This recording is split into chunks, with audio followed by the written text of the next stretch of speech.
Hey everyone, ready for a deep dive into something truly mind-bending? I hope so. We're tackling out-of-body experiences today, OBEs. And astral projection. You guys sent in some wild excerpts for this one.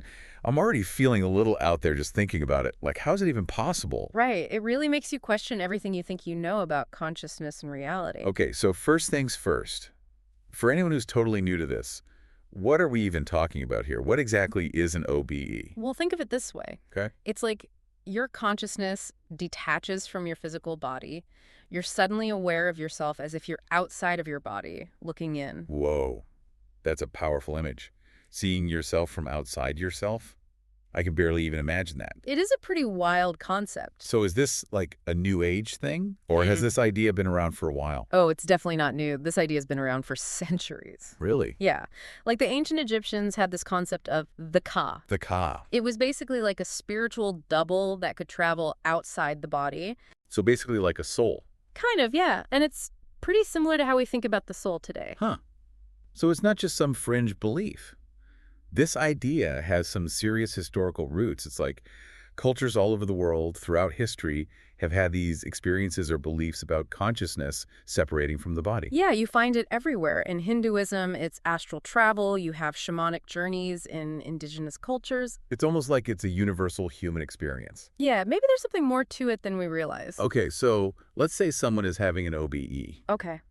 What are they actually experiencing? What does it feel like? Well, there's some common themes in the descriptions. Like what? A lot of people report a feeling of floating, like weightlessness. Okay, that makes sense. You're detached from your body. You'd feel lighter, I guess. Exactly. And it's often accompanied by a sense of peace, deep tranquility. Peaceful. Yeah. Okay, that's interesting. And get this, Yeah. a lot of people report actually seeing their own bodies from above. Whoa, wait. Like looking down at themselves? Yeah. It's a recurring theme in OBE accounts. That's kind of creepy, but also super fascinating. Can you imagine just looking down and seeing yourself lying there? Right. And some people even say that this state, this OBE state, feels more real than everyday life. More real than real life. Huh.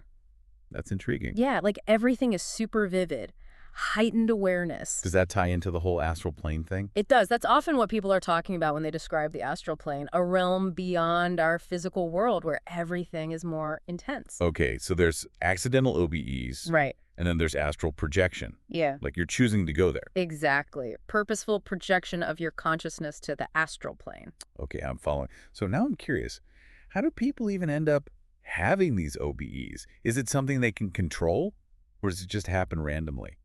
Well, it can happen both ways. Some OBEs are triggered by specific events. Okay. Like near-death experiences are often linked to OBEs.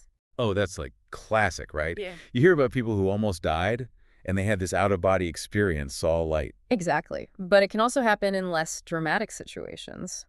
The sources you sent mention sleep disorders, too. Okay. Specifically, sleep paralysis. Oh, yeah, sleep paralysis. That's where you're awake, but you can't move. Right. And that feeling of being trapped can trigger an OBE. That's scary. I've heard of sleep paralysis. It sounds terrifying. It can be, for sure.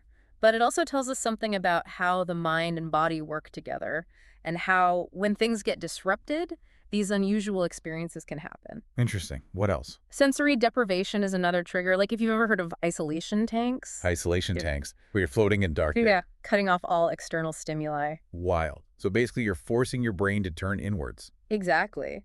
Now, on the flip side, there are people who try to have OBEs on purpose. Wait, so you can actually try to make this happen? People do things like deep relaxation techniques, meditation, self-hypnosis. So it's like training your mind to detach. Right. Quieting the conscious mind, shifting awareness. It's fascinating stuff. So this is where I start to wonder, can science even explain any of this? Or is it totally in the realm of the paranormal? Well, that's the big question, isn't it? Science does offer some interesting explanations. There's this part of the brain called the temporoparietal junction, or TPJ for short. It plays a key role in how we perceive our bodies. The TPJ. Okay. And studies have shown that if you stimulate that area, it can actually induce out-of-body sensations. Wow. So that suggests there's a neurological basis for OBEs. It does, but then again, the brain is such a complex organ, we're still just scratching the surface of how it all works. And there's the psychological side too, right? Like what? Well, think about dissociation.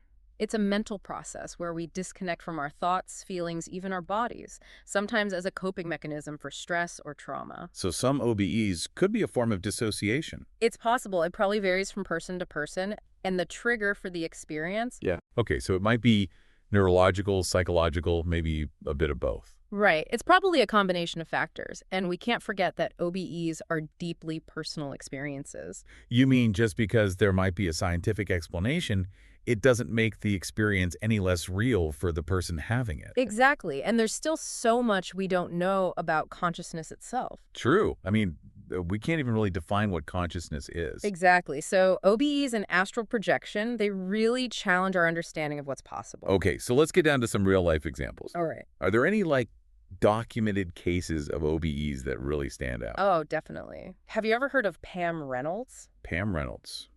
Rings a bell, but I don't remember the details. So she had a near-death experience during surgery, like she was clinically dead. No. But later, she reported seeing and hearing things that happened in the operating room, things she shouldn't have been able to perceive. No way. Oh. So she was basically watching her own surgery from outside her body. That's what she reported. Her case was really well documented, and it raised some serious questions about what happens to consciousness when the body shuts down. Then there's the AWARE study. Okay. This was a study that tried to study OBEs in a controlled environment. They put targets in hospital rooms to see if people having OBEs could see them. Oh, like a test to see if they could actually perceive things from outside their bodies. Exactly. But unfortunately, the results were kind of inconclusive. Oh, bummer. Why couldn't they get a clear answer? Well, it highlights how tricky it is to study something as subjective as an OBE using standard scientific methods. You mean because it's all happening inside someone's head? Right. You can't really control for all the variables. But at least they're trying, right? Exactly. And the fact that scientists are even attempting this kind of research shows how seriously they're taking the phenomenon. Yeah, that's true. It's not just being dismissed as pure fantasy anymore. Yep. Okay, so we've covered OBEs in general, but what about astral projection specifically? What makes that different? So, astral projection is more about intentional travel, using an OBE to explore the astral plane. Okay, back to the astral plane. Remember, that's the realm beyond the physical world where people report heightened senses, fluid movement, encountering other beings. It's like stepping into a different dimension. Right. And the sources you sent describe it as being even more vivid and fantastical than our world. Like something out of a movie. Exactly. But again, the idea of the soul leaving the body to travel to other realms is a really old idea. So it's like OBEs are the doorway, Right. and astral projection is what you do once you step through that door. Exactly. You're actively choosing to explore. Wow. This is all so mind-blowing. But before we get too carried away, let's talk about the potential risks for a second. Good point. Is it even safe to mess around with this stuff? Well, there's no evidence that it's inherently dangerous. Okay. But like with anything that involves altered states of consciousness, it's important to be cautious and respectful. Makes sense. You don't want to just jump into something like this unprepared. Right. Especially in research settings, informed consent is crucial. You mean people need to know what they're getting into? Absolutely. And there's always the potential for psychological distress if someone has a frightening or disorienting experience. So it's not something to be taken lightly. Definitely not. Well, this has been a pretty intense deep dive so far. We've defined OBEs and astral projection, talked about how they happen, what science says, even looked at some real-life examples. And we've only scratched the surface. Right. There's so much more to explore in this realm of human experience. Absolutely. We'll be back in a bit to tackle the even bigger questions. What does it all mean? What are the implications for our understanding of consciousness? Stick with us. It's about to get even more mind-bending. Welcome back to our exploration of out-of-body experiences and astral projection. Picking up right where we left off, venturing into the astral plane. Yeah, the astral plane. Which is, just to recap, this non-physical dimension, right? Yeah, that many believe they're accessing during OBEs and astral projection. And the sources describe it as Yeah. a place where, our normal laws of physics don't apply. Heightened senses. Right. You can move freely. Imagine floating through walls, defying gravity. It's wild, isn't it? The things people report experiencing. Makes you wonder, what would it even be like to experience reality like that? I know, right? It really stretches the imagination. People talk about the colors being brighter, the sounds more intense, just this, overall feeling of aliveness. Yeah, like a heightened state of being. It's like stepping into a dream, but you're fully conscious. Exactly. But okay, so is it all blissful and serene? What about the challenges? Are there any risks involved? Well, it's definitely not always a walk in the park. Oh. One thing that comes up a lot is encounters with entities. Entities. Okay, now we're getting into spooky territory. What kind of entities? It really depends on who you ask. Yeah. Some people describe meeting benevolent beings like spirit guides or maybe even deceased loved ones. Okay, that's kind of heartwarming. But others encounter entities that are, well, less friendly. Oh no, less friendly. Like Right. what? Give me some examples. Some describe them as dark figures or even demonic presences. Okay, yeah, that's definitely creepy. It's definitely a mixed bag. You never know what you're going to run into. Adds an element of unpredictability, to say the least. It does. And it raises all sorts of questions about the nature of these encounters. Like, are these entities real beings from another dimension? Or are they just projections of our subconscious? Exactly. It's a question that has puzzled people for ages. And there's no easy answer. Nope. It's one of the big mysteries of this whole realm. It makes you wonder about the nature of reality itself. If these entities are real, what does that tell us about the boundaries of our own existence? Deep stuff, right? So, okay, let's say you're on this other plane of existence, floating around, maybe bumping into some strange beings. What do people even do there? Is there a purpose to it all? There can be. Some people use astral projection for spiritual growth and exploration. Like what? They might seek guidance from those spirit guides we mentioned, Okay. or maybe try to connect with their higher selves. Interesting. So it's like a spiritual quest for deeper understanding. It can be, yeah. Others are looking for healing.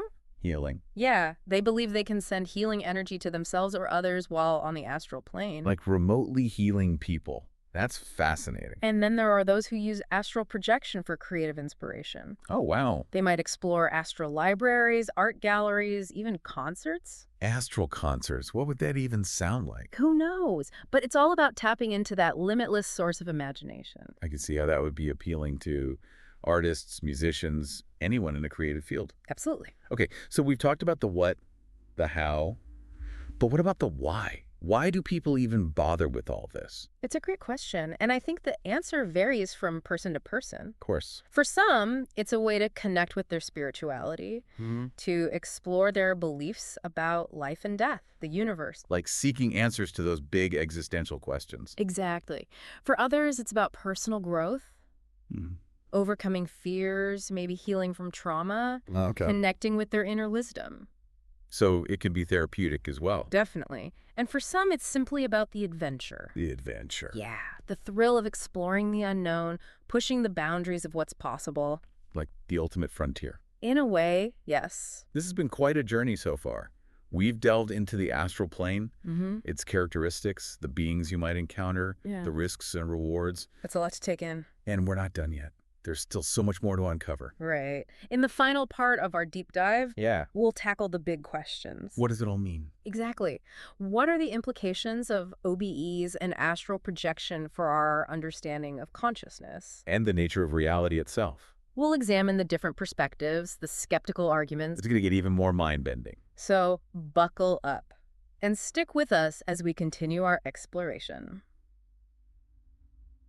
All right, we're back. Back for the final part of our deep dive. Into OBEs and astral projection. It's time for the big questions. Right.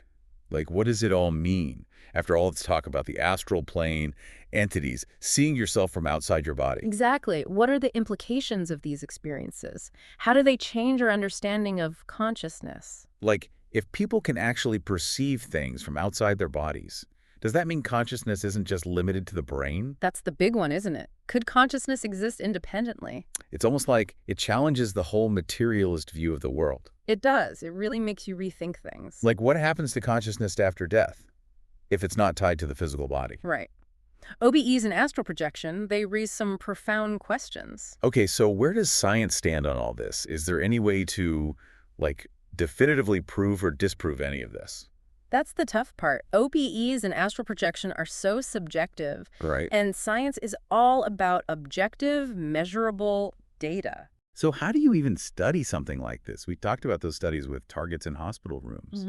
Why haven't we been able to get, like, solid proof? Well, those studies show that scientists are taking these experiences seriously, but they also highlight the challenges. Like what? Well, for one thing, it's hard to replicate an OBE in a lab. Because you can't just, like tell someone to have an OBE on demand. Right. And the very act of observing the experience might change it. It's almost like you're trying to study a dream. Yeah, it's slippery. There are so many variables, individual differences in brain chemistry, the person's psychological state. So does that mean science is just throwing his hands up and saying, nope, can't explain it, moving on? Not necessarily. I think there's a growing awareness that our current models of consciousness might be incomplete. Okay. OBEs and astral projection, they force us to consider possibilities we haven't even thought of yet. It's like we need new tools, new ways of thinking. Absolutely. We have to be open to the possibility that we don't know everything. Okay, but let's be fair here. What about the skeptical arguments? Sure, those are important to consider too. Like, what do the skeptics say about all this? Well, one common argument is that OBEs are just hallucinations Hallucinations. or really vivid dreams. The brain can create some pretty convincing illusions, especially in altered states of consciousness. So it's like our minds are tricking us. It's possible. Another argument is that OBEs can be explained by neurological processes. Like the temporoparietal junction stuff we talked about. Exactly. If you stimulate that area, it can create out-of-body sensations. So skeptics would say, well, there you go. It's just the brain doing its thing. But what about those cases where people report seeing things accurately from outside their bodies, things they couldn't have known otherwise? Those are the tricky ones. Skeptics might say those are just anecdotes, Mm-hmm. or maybe coincidence, or selective memory. It's hard to prove those things one way or the other. It is, and that's part of what makes this whole topic so fascinating. It's like, how do you balance scientific rigor with the need to be open to these, like, unconventional experiences? Right. It's a constant balancing act. We have to be critical, but also open-minded. So after all this, where do you land on all this? Do you think OBEs and astral projection are real? Honestly, I'm still processing it all, but this deep dive has definitely made me question my own assumptions. Me too. It's amazing to think about the possibilities. And it's okay to not have all the answers. Exactly. That's part of the fun. So, to our listeners, what do you think?